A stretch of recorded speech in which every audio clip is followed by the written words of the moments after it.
Today I'm going to show you how to make white chocolate chip oatmeal cookies that are decadent and just beautiful, and I have written a blog post which I'll leave down below which shows you how to make them step by step and gives you all the information you need, so click through for that. And be sure to leave a like, subscribe for more videos, comment too, let me know if you give these cookies a try and what you think of them. But yeah, let's chat through all of the ingredients. Starting with flour over here, we've got plain flour I'm going to be using. For sugar, I'm going to use a combination of caster sugar, and you could use brown sugar, but I've got demerara sugar here, which is kind of a raw sugar, which I like using in baking. The oats that I'm using, I've got porridge oats here. You could use rolled oats instead, but I just always have porridge oats because my kids just love them and I love cooking with them, and that's what we get here in Ireland, so that is what I'm using. To help the cookies rise and give them a little bit of lift, I'm using, this is in Ireland it's called bread soda, but it's baking soda, bicarb, depending where you are what it's called. And I'm also going to be using a bit of baking powder, combo of both of them just to help them rise a bit. We've got a bit of vanilla to give the cookies a nice vanilla-y flavor. I've got 1 egg over there. I'm using butter, which I'm melting. You don't have to worry about softening it, just take it straight out the fridge and we're going to melt it in a sec. And white chocolate chips. I'm going to be using this whole bag of white chocolate chips. So let me show you how to make these lovely cookies. So I've got 100 grams of butter in a saucepan and we're just going to melt that. Didn't take long for the butter to completely melt. So I've got my bowl here, we'll just pour the butter in and we'll add in 1/3 cup of caster sugar, 1/3 cup of brown sugar, or I'm using that demerara sugar.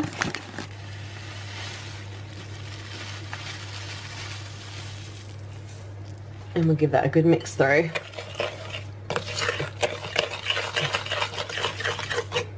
We'll add in a teaspoon of vanilla.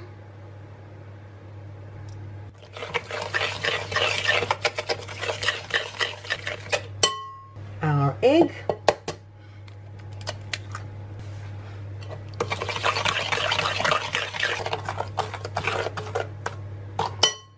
And now all the flours and powders, starting with 1/2 teaspoon of baking soda, bicarb, bread soda, whatever it's called where you are, 1/2 teaspoon of baking powder.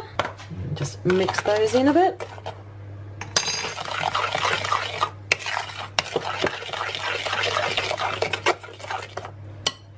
We're going to add in a cup of flour. And we'll start mixing that through, and once it starts coming together, then we'll add in the chocolate chips and the oats. About this stage, when it's almost there, I like to add in the chocolate chips and oats. Starting with 1/3 cup of oats, and then all of the chocolate chips. And now we'll mix it through until we've got a lovely cookie dough.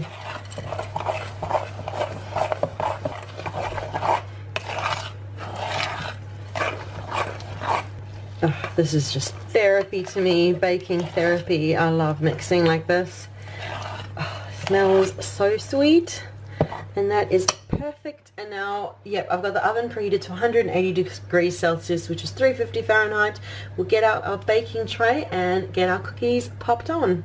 So I've got my baking tray lined with well-greased baking paper, and we'll pop a good heaped tablespoon per cookie on the cookie sheet. And we'll just fill it up with cookies until you have a tray full of cookies like that. I went for fairly large size cookies, just leave space in between for them to bake and expand. You can also cook them in batches if you want to. I know these are kind of going to end up touching each other, but I don't mind that. I got 9 out of my batter. I've made this for me and my 2 kids, and we're going to end up over the next few days having 3 each. My husband isn't a fan of white chocolate, so I kind of kept that in mind. If you want this, usually I actually make 12 cookies, but I made 9 this time, so we're going to have nice big ones. So yeah, it's up to you the size you'd like to do them. Cook them for 10 to 15 minutes, really depends on the size of the cookies that you've made and how you like them. If they're more crisp or you like them more chewy, the longer you keep them in, the more crisp they're going to be.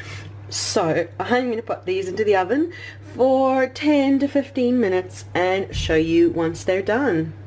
So my cookies are out of the oven. The house smells heavenly, as they do when you make something baked good like this, and they kind of did spread all over the place. Hindsight, I should have cooked them in a couple of batches as I suggested, but I don't mind. It's for me and the kids. We'll kind of just pull them apart and they'll be like pull apart cookies. So good. But yeah, let them cool completely because they're still very doughy, so they need to cool and set. So let them cool completely and then you can dive in.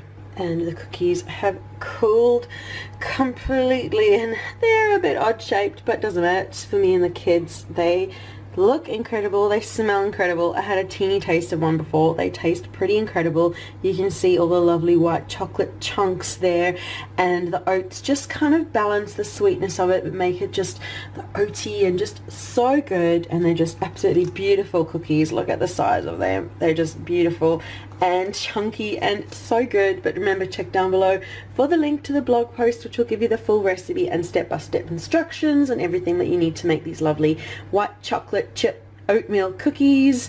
So that is the video for today. Thank you so much for watching. Be sure to leave a like, subscribe for more videos, comment too, let me know if you give these a try and what you think of them. So thank you so much for watching, and we'll see you again soon.